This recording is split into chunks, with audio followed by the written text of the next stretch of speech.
This all started with my buddy David.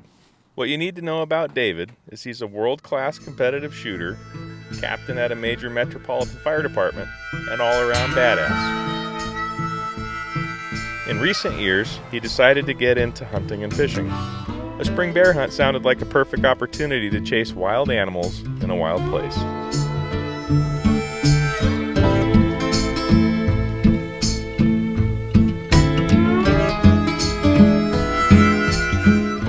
Hell's Canyon has two main access points, top or bottom. You pick one and go with it because between them lies roughly 4,000 vertical feet of brutal country. This year we borrowed a raft and set off down the Snake River.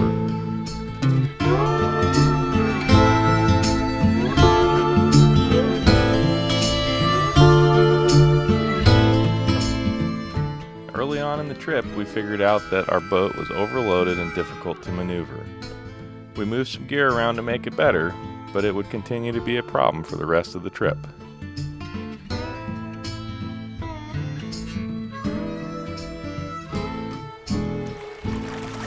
On the way to our first camp, we spot a small bear on the cliffs above us. He's too small to shoot, but it's a great start to the trip.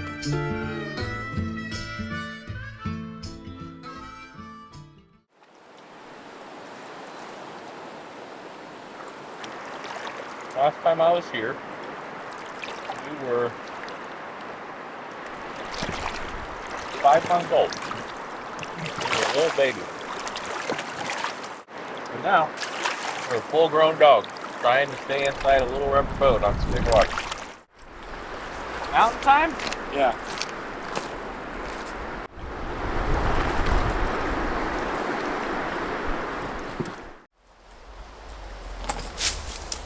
A little jumpy.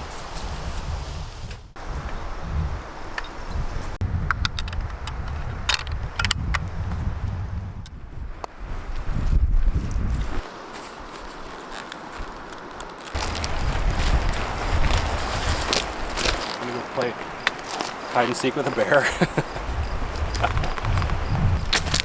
Catch some fish. Yeah, shoot a bear. We made it to camp. We'll probably stay here in this spot for a day or two. It's a pretty good drainage. We killed a bear here 2 years ago, so we know it's accessible. We know how to move through it. For now, we're just gonna hang out, and I've got a book to read. David's just walked up the hill a bit to get the lay of the land. And tomorrow morning we start the big hunt, so.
And I was asking the instructors about the debris huts because you're scooping up all the shit, you know, build these things. And they said once you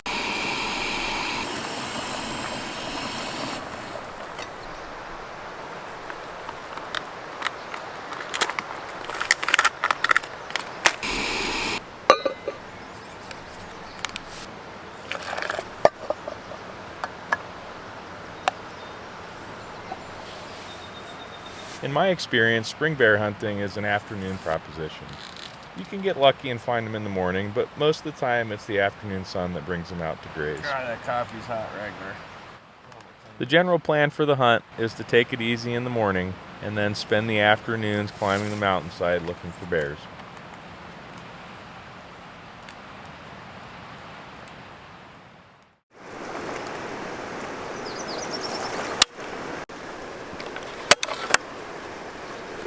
There's a fly. Should have killed it.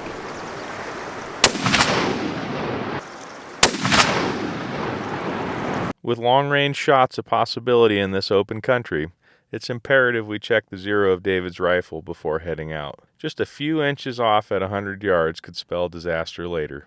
I was 3/10 off. That's 8 inches at 800. Yeah. Or 9 inches. Yeah. That makes me feel better.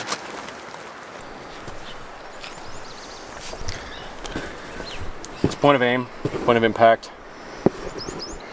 Sweet. So now we're good. This would have been a problem at distance. Oh yeah, it would have been. Yep. Yeah, I agree. Hey, look at all the poison oak. Yeah, just looking at that.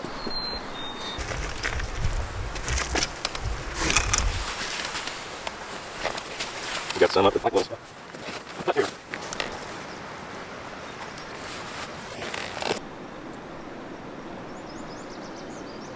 With the rifle zero confirmed, we set off to look for bear.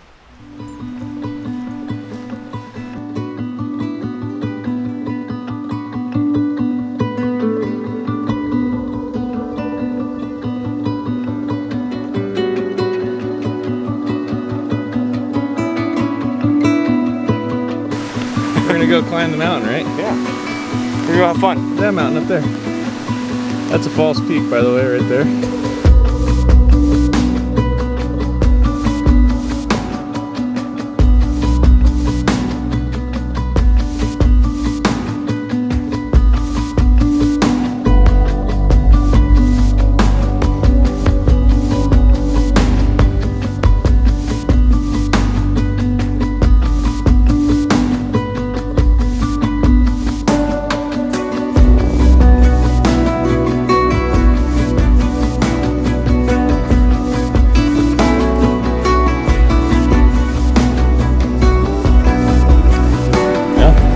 Destiny is down there.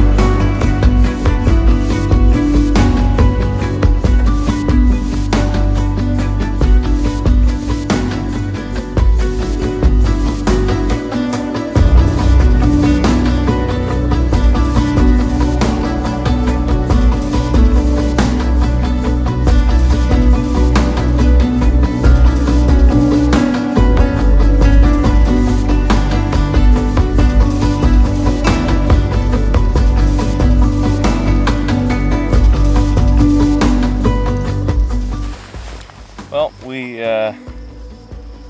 we're about 3,400 feet above camp, and we've been here for about 5 hours and haven't seen a single bear. It's about 8 o'clock at night. We're going to head down and try to get a different vantage points to see into some different country. Ragnar's ready for food. I forgot it at camp, so it's going to be a long night. Bad dog dad. Bad dog dad. Yeah, but the good news is I ran out of water, so we're both suffering.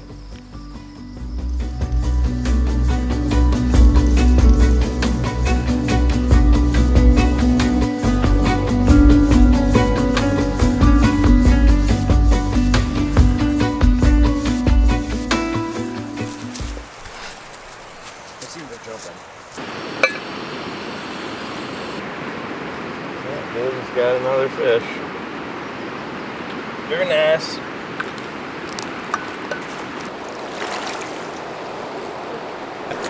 Well, you got him.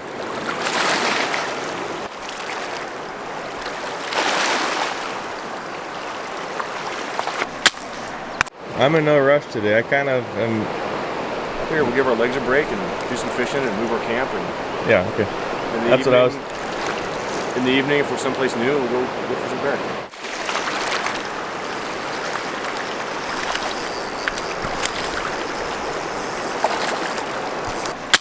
So David's been catching bass all morning on a pink and white blue fox.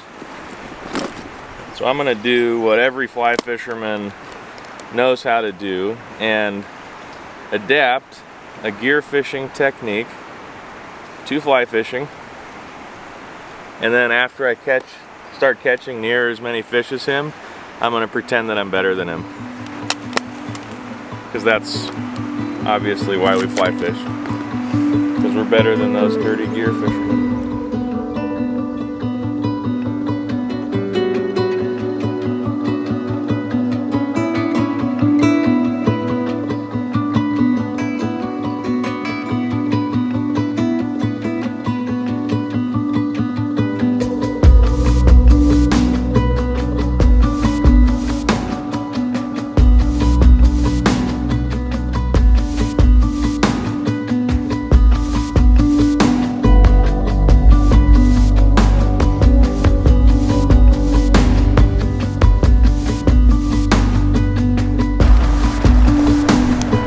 That's to make a nice breakfast. Gotta get fire started up.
Light, delicious.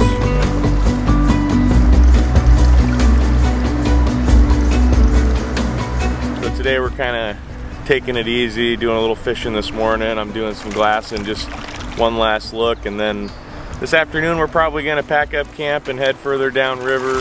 We've got 25 miles of river to go, so we've got a lot of country we can still see, and we didn't see anything last night, so that's pretty unusual for this part of the world, so we're gonna take our hint and keep moving.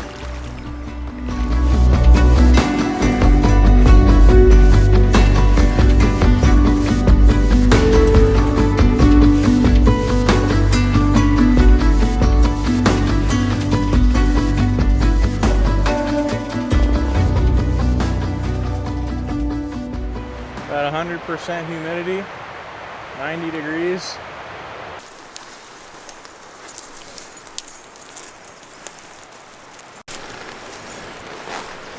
Elk trail. Crazy.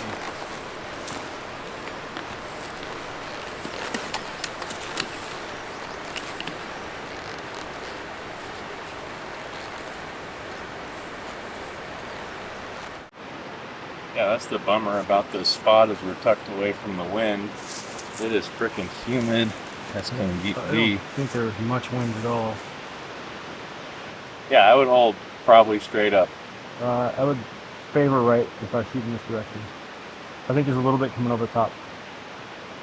I'm sure once you got on the glass, you could check your mirage. It's got to be super miragey here. I got a good picture of you glassing. For me? Yeah. When did you take that? Oh. Don't worry, I got lots of badass video of you. You're gonna look like a fucking hero when I'm done with you. You're gonna look like the hero that you are, David. I'm gonna be famous.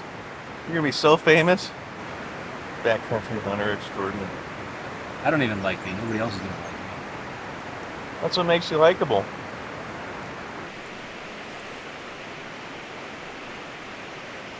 As David and I sat glassing for bear, the thought of the raging river below was never far from my mind. Most rafting trips run the Snake between 15,000 and 30,000 cubic feet per second. Right now, the river's just below flood stage, pushing more than 50,000 CFS through the canyon.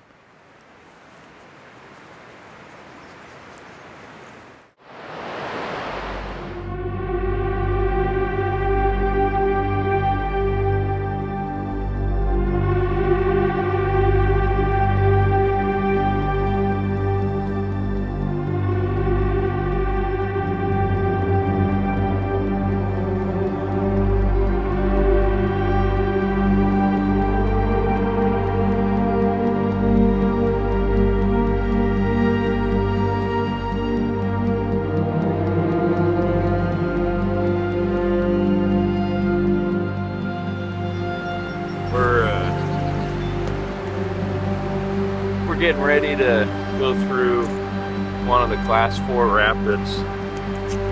We're gonna try to get it as shored up and dry as possible.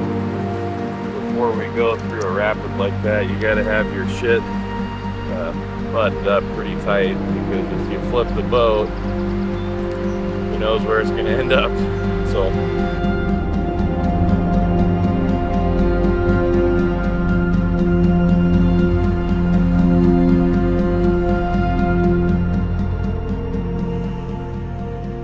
scouting the rapid, we watch a guided trip go through on 18-foot rafts.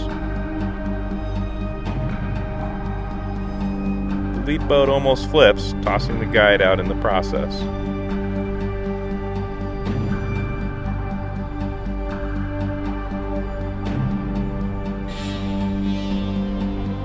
Our boat is 4 feet shorter and heavily laden. It will be difficult to maneuver in such big water.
They were super friendly, super talkative, wanted to talk about bears. Really freaked out that a bear might come down here. You're like, don't worry. I said, don't worry, I'll take care of that for you. Well, that was a shitty cat.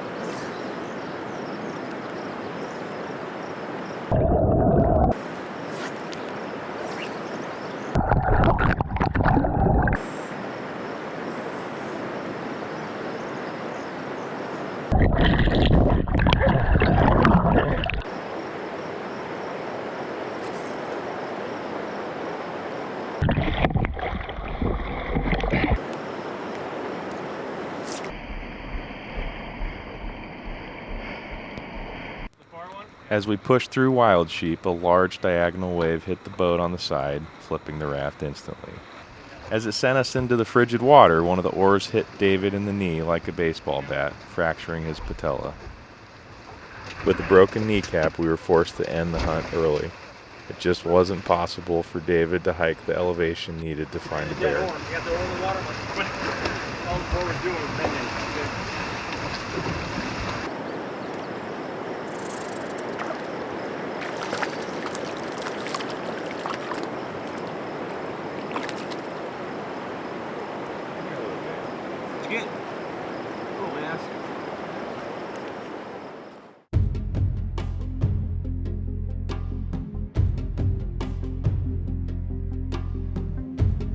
What is it about man that makes our souls crave adventure in the unknown? Yet once we get there, we're often surprised by the magnitude of the effort or the danger of the moment. Again and again, we find ourselves confronted with our own mortality, wondering if we'll make it through. And why, after surviving, do we set out to adventure again? It's as if by questioning our own safety in the pursuit of something challenging, we answer a deeper question about the value of our lives.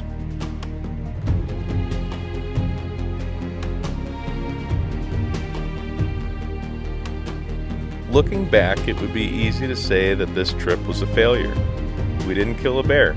We flipped the raft, and David broke his kneecap, forcing the end of the hunt. But that's not how I see it. While some experiences are measured in tangible results like a dead bear, I choose to measure this one in less obvious terms. Two friends set out on an adventure, risked their lives, and abused their bodies in pursuit of a wild beast. We hiked steep mountains and ran raging rivers and lived to tell the tale.